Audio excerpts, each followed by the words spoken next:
Hello dear students, कैसे हैं आप। मैं हूं doctor Jyoti. Welcome to my channel learn and shine. तो स्टूडेंट्स, आज मैं लेकर के आई हूं एक नई वीडियो जो कि है कंपनी लॉ से रिलेटेड। ये जो सब्जेक्ट है ये आपका बीकॉम हो चाहे बीबीए हो या एमबीए हो, सभी में एप्लीकेबल है। तो आइए देखते हैं। कंपनी लॉ में हम बेसिकली जो हम पढ़ेंगे वो सारा कंपनीज के बारे में ही पढ़ेंगे। तो यहाँ पर हम आज इसका मीनिंग डिस्कस करेंगे। Company, it is a voluntary association of the persons having a separate and legal entity, perpetual suggestion, common seal, and registered under the Companies Act 2013. तो स्टूडेंट्स, जैसे कि आप देख रहे हैं, कंपनी क्या है, एक वॉलेंट्री एसोसिएशन है पर्सन्स की, जिसमें कि जो पर्सन्स होते हैं वो वॉलेंट्री वॉलेंट्री मतलब अपनी इच्छा से एक एसोसिएशन बनाते हैं, एक कॉम्बिनेशन बनाते हैं, और जिसमें सभी जो पर्सन्स होते हैं उनकी जो एंटिटी होती है वो सेपरेट होती है। इसका मतलब ये है कि अगर बिजनेस एक कंपनी जो है बंद हो जाती है, ये कंपनी के जो मेंबर्स हैं वो उनकी डेथ हो जाती है मान लीजिए, तो कंपनी के एग्जिस्टेंस पे उसका कोई इफेक्ट नहीं पड़ेगा। कंपनी हमेशा चलती रहेगी। परपेचुअल सजेशन, इसका कोई दी एंड नहीं होगा, हमेशा चलती रहती है कंपनी। कॉमन सील, कंपनी जो भी एक जो लीगैलिटी होती है कंपनी की, वो एक रजिस्टर कॉमन सील से आती है। यानी कंपनी अपने आप से कुछ साइन नहीं कर सकती, उसकी एक स्टैंप लगती है पेपर के ऊपर, तभी कोई पेपर लीगल डॉक्यूमेंट कहलाएगा। रजिस्टर होनी चाहिए company under the companies act 2013। तो ये स्टूडेंट्स इसकी डेफिनेशंस थी। आगे हम और देखेंगे। A company is defined as an association of many persons who contribute their money to a common stock and employ it in a common trade or business, and who share the profit and loss arising therefore. The common stock so contributed is denoted in money and it is the capital of the company. The persons who contribute it or to whom it belongs are the members. The proportion of the capital to which each member is entitled is his share, and the shares are always transferable, although the right to transfer them is often more or less restricted. तो students, इसमें company क्या होती है, एक voluntary association होती है जहां पर सभी लोग मिलते हैं और अपनी कैपिटल को उसमें कंट्रीब्यूट करते हैं फॉर ए म्यूचुअल बेनिफिट और फॉर द म्यूचुअल प्रॉफिट। ठीक है, वो आपस में प्रॉफिट एंड लॉस को शेयर करते हैं। तो ये हमारी कंपनी होती है। आगे हम इसके बारे में पढ़ेंगे, इसकी कैरेक्टरिस्टिक्स ऑफ द कंपनी। तो पहला होती है separate legal entity. A company formed and under the Companies Act, it is distinct legal entity. It is a creation of the law, and it's sometimes called the artificial person, having the invisible and intangible. It is a friction of the law and with legal but no natural or the physical existence. तो students, company का कोई physical existence नहीं होता है। Company कोई एक person नहीं है जिसको आप टच कर सकते हैं, ठीक है, जिसको आप देख सकते हैं। तो कंपनी जो है उसका अपने मेंबर्स के साथ में एक सेपरेट लीगल एग्जिस्टेंस होता है। अगर मान लीजिए कंपनी के मेंबर्स की डेथ हो जाती है तो उसका कंपनी के एग्जिस्टेंस पर कोई भी इफेक्ट नहीं पड़ने वाला है। कंपनी हमेशा हमारी चलती रहेगी। सेकेंड है perpetual succession. A company is a artificial person and it is never die. Its life does not depend on the life of the members. It may not affected by the insolvency, mental disorder or the retirement of its members.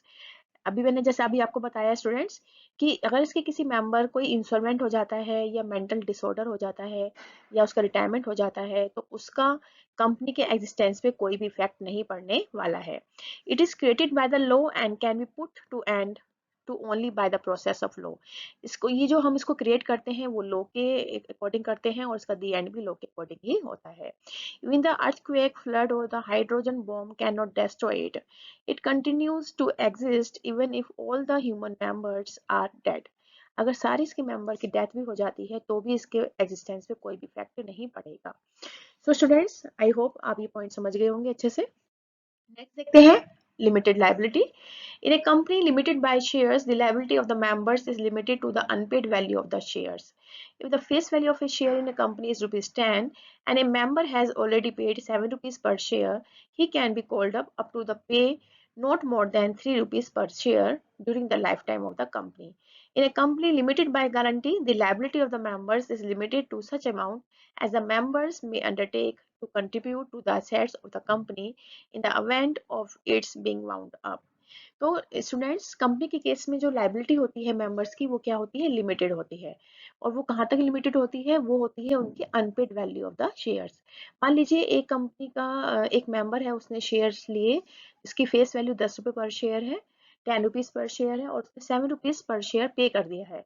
तो अब उसकी liability कितने रुपए की रह गई है, उसकी लाइबिलिटी रह गई है 3 रुपीज पर शेयर, यानी कि जो पैसा अभी उसने कंपनी को पे नहीं किया है, तो उसकी लाइबिलिटी कितनी होगी, 3 रुपीज पर शेयर।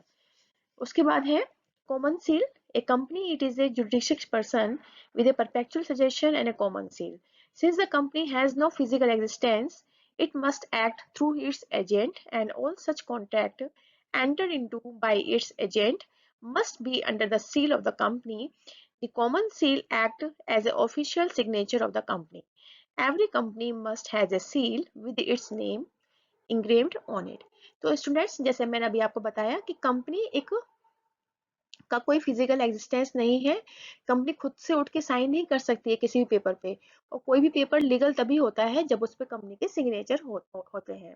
तो कंपनी का सिग्नेचर कैसे होंगे, तो कंपनी की सिग्नेचर होते हैं, कंपनी की स्टैंप होती है, और जब वो स्टैंप किसी पेपर के ऊपर लग जाती है तभी वो पेपर लीगल कहलाता है। जैसे हम कोई रजिस्ट्री भी करवाते हैं तो रजिस्ट्री पे स्टैंप लगती है ना कोर्ट की, तो तभी वो लीगल कहलाता है, अगर स्टैंप नहीं होगी तो वो लीगल नहीं होगा।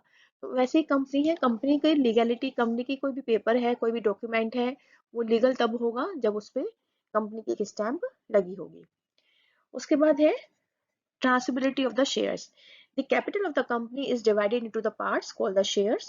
These shares are subject to the certain conditions freely transferable, so that no shareholder is permanently or necessarily wedded to the company. When the joint stock company were established, the great objective was the shares should be capable of being easily transferred. तो students, company की जो capital होती है, it is divided into some small units, और उन units को हम क्या कहते हैं, शेयर्स कहते हैं। तो ये जो यूनिट्स होती है, ये जो शेयर्स होते हैं, these are freely transferable by the company. ये कंपनी इसको आराम से किसी भी मेंबर को ट्रांसफर कर सकती है। नेक्स्ट पॉइंट है point number 6, capacity to sue and to be sued. A company can sue and be sued in its corporate name. It may also inflict or suffer the wrongs. It can in fact do or do have done to its most of the things which may be done by or a human being.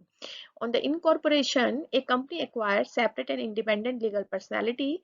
As a legal person, it can sue and be sued in its name. तो students, company के ऊपर कोई भी person case भी कर सकता है, और कंपनी भी किसी पर्सन के ऊपर केस कर सकती है। तो इसका मतलब ये है कि कंपनी, मान लीजिए किसी पर्सन के साथ कोई फ्रॉड हो जाता है, किसी कंपनी ने उसके साथ फ्रॉड किया है, तो वो पर्सन कंपनी के अगेंस्ट में एक केस डाल सकता है, कंपनी के ऊपर केस कर सकता है। वैसे ही एक कंपनी भी किसी पर्सन के अगेंस्ट में केस कर सकती है। नेक्स्ट पॉइंट है separate property. A company, as already observed, is a legal person different from its members. It is therefore capable of owning, enjoying, and disposing of the property in its own name. Although the capital and the assets of the company are contributed by its shareholder, they are not the private and joint owners of the property of the company. The property of the company is not the property of the shareholder, it is the property of the company. So students, अगर company, जो company के जो members हैं, उन्होंने अगर company में पैसा लगाया है, तो इसका मतलब ये नहीं है कि वो उनकी अपनी पर्सनल प्रॉपर्टी बन गई है, नहीं। वो कंपनी का जो एक्सिस्टेंस होता है, वो उसके मेंबर से क्या होता है, डिफरेंट होता है। मैंने अभी आपको बताया, कंपनी का एक्सिस्टेंस उसके मेंबर से बिल्कुल डिफरेंट होता है। तो जो भी ओनर्स होते हैं, जो भी वो कंपनी में पैसा लगाते हैं, जो भी वो कैपिटल लेके आते हैं, वो कंपनी के लिए एक तरह की लाइबिलिटी होती है। तो कंपनी की जो प्रॉपर्टी होती है, वो उसके मेंबर्स की प्रॉपर्टी से डिफरेंट होती है। अगर कंपनी के ओनर्स कंपनी से कुछ पैसा विड्रॉ करते हैं अपने पर्सनल यूज के लिए, तो वो इसकी लायबिलिटी होती है कंपनी के लिए। वो एक ड्राइंग्स कहलाएगी, ड्राइंग्स कहलाएगी, क्योंकि जो ओनर्स हैं उन्होंने अपने पर्सनल यूज के लिए पैसा निकाला है, तो it will be the drawings and it will be considered as a liability.